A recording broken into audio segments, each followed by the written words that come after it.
2025 could be the year that you finally write a novel. And to help you do that, I've compiled a list of 10 critical things that will help you along your way to writing your first novel. These are things that will help you with both your plot and your mindset so that you can finally get past the finish line in the coming year. There's also a bonus 11th thing, which is subscribing to my channel, where you'll get tons more novel writing advice every single week. So let's get into it, beginning with thing number 1, which is to figure out 2 ideas for your novel and how they interact. A lot of people focus on finding the idea for their novel, but oftentimes it's combining multiple ideas where the real magic happens. Stories are fundamentally about interactions. Having different elements interact is where the really juicy bits come out. That sounded kind of gross. Combinations lead to interactions, and those interactions will make your story more interesting. So if you have an idea for a character, think about what other character you can pair them with, or what kind of adventure you'll set them on. If you have an idea for a setting, think about what sort of conflict the characters who live there could face. Your character Sally is a wisecracking diesel engine mechanic who doesn't tolerate eggs very well, and she's going on a quest to the land of mayonnaise. It's going to be hell, man. Putting different ideas together is really where the magic happens. So don't fuel your novel with one idea, fuel it by the interactions between multiple ideas. Next up, thing number 2 to consider: who is your protagonist and who or what are they opposed by? Your story's world needs to be populated in some way. The inhabitants don't need to be people, but they do need to be characters, and the protagonist is by far one of the most important characters in your novel. They are the one the reader will root for. They don't necessarily have to be the hero. We can root for the villain, but the protagonist does need to be likable. We want the reader on their side. So think about the traits of this character that will make the reader want them to succeed. And remember that your protagonist is perhaps best defined by who or what they go up against. This could be an evil villain, a romantic rival, a large, difficult-to-climb mountain, or an egg-filled condiment. Whatever it is, you need to understand how it will oppose your protagonist. This is your antagonist, and they need to be disliked by the reader. So give some thought to who's in your story and whether or not the reader will like them. Next up, consider where your story takes place and how this will interact with point 1 and point 2. Wherever your story is, that's where it is. The setting is a crucial element to telling a good story. Whether it's a faraway alien planet, a fantastical world filled with talking cats, or Nimrod, Minnesota after a snowstorm, your setting plays an important role in your story. The best settings interact with the characters and plot in some way, so consider how this affects the rest of your story. Think about how you'll research your setting if it's a real place, or what details you'll need to concoct if it's a place entirely of your own imagination. Your story can't take place in a black featureless void. Actually, it can. That might be kind of interesting, but you know what I mean. Next up, point number 4 to consider: what is the status quo for your hero, your villain, and your world? Now we're getting into the pottery part of things. No, wait, that should say plot part of things. Most stories start out with a status quo, the humdrum normality of everyday existence, which might actually be quite exciting depending, but what's important is that this status quo gets disrupted at some point. Think about the life of your characters and the world of your story before the story begins. What kind of stuff is happening? What's considered normal? How have these events shaped the characters up to this point in time? They might be living in a quaint farming village or running a failing roller skating club.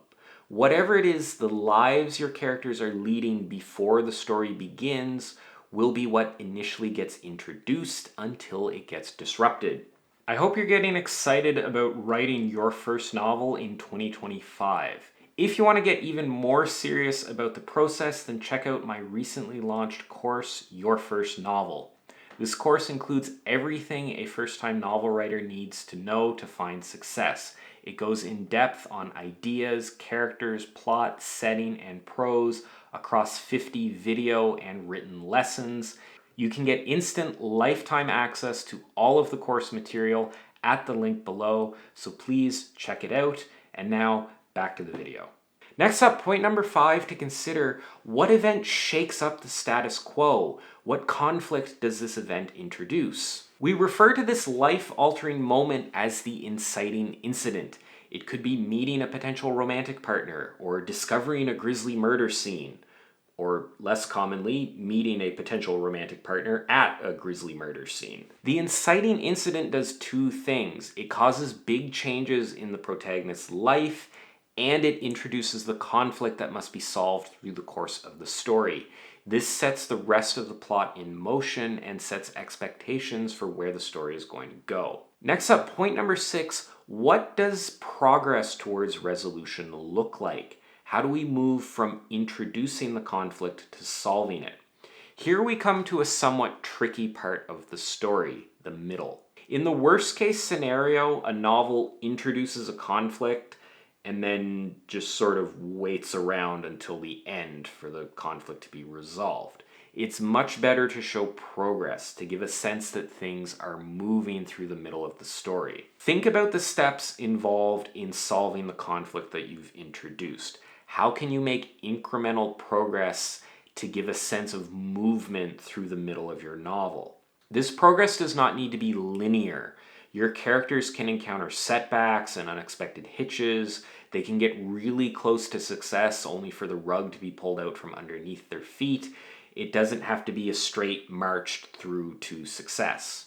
You want to set the characters on an arduous journey, but even the most arduous of journeys need to come to an end. Point number 7, how does the conflict get solved and what changes in the characters or in the world? All good things must come to an end, including your novel.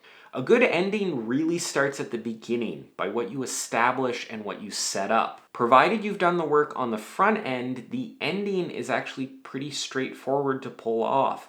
Doing that initial work can be difficult, but once it's done, it's done. You want to avoid an ending that comes out of left field or that's impossible based on the information provided earlier in the story.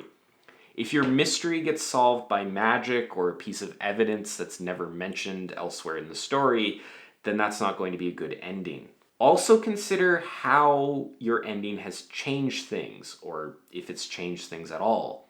Oftentimes, characters grow and develop through the course of a story, or the world is changed in some way by the conflict.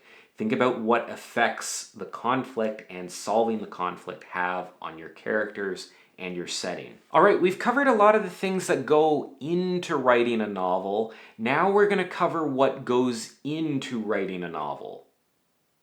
Like what the process kind of looks like. Beginning with point number 8, decide how you're going to write and how fast you're going to write your novel. The how basically comes down to two broad methods: outlining and pantsing. Outliners build a plan before writing their novel. They work out the scenes and the characters and the plot before they sit down to write. Pantsers just sit down and write, either with an idea for where the story is going to go in their minds, or they just start writing and see what they come up with. And yes, you can pants while wearing pants or not wearing pants. It's not a requirement. Both methods work, and it's a matter of personal preference whether you go one way or the other. Also important is to figure out how fast you're going to write your novel. This is determined by how much time you have to write and how much time you spend writing. Obviously, the more time you spend writing, the faster the novel will come together. A good number to shoot for is around 500 words an hour. Some people will write faster than that, other people will write slower, but 500 words an hour is something that most people can achieve. Assuming your novel is about 80,000 words, at 500 words an hour, a draft will take you about 160-ish hours. Now think about your schedule, all the other commitments you have in the run of a day. How can you fit those 160 hours into your schedule? Are you going to spend an hour on your lunch break, a half hour before work, 3 hours every Saturday? Whatever works for you. Once you break down writing this way, you'll know how long it's going to take to finish your novel and how much time you need to devote to it. Having a realistic time frame will make it more likely that you succeed. Spending a year writing a draft of a novel is a perfectly acceptable time frame. These aren't the sort of projects that get done overnight. This seems like a simple calculation, but the reason a lot of people give up is they don't break down the huge task of writing an entire novel into smaller daily or weekly efforts. It's so much easier to keep on track when you have these things figured out. Next up, thing number 9 to do is set the proper expectations for yourself. When it comes to your first novel, the focus should be on writing a novel, not writing a great novel. That's something that a lot of people will tell you, but it bears repeating. Writing is a skill that takes time, practice, and experience to master. You won't become a fantastic writer after a single novel, but you will learn a lot and improve a great deal. This is where your focus should be, on learning and gaining experience, on getting better, on the growth and change that comes with the process. Some people treat writing a novel as a bucket list item, as something they want to check off at some point in their life, and that's totally fine. But if you really want to improve your skills, you need to look at your writing as a lifelong journey. And if this is your first novel, you need to understand that you're at the start of that journey and you need to set the proper expectations for what you'll get out of this process. And lastly, point number 10 is to manage your beliefs.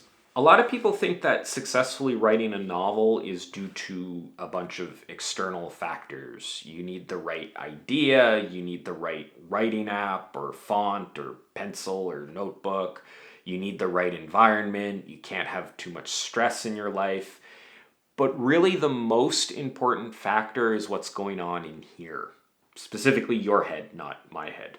What you believe about yourself and about the process is what will determine your success.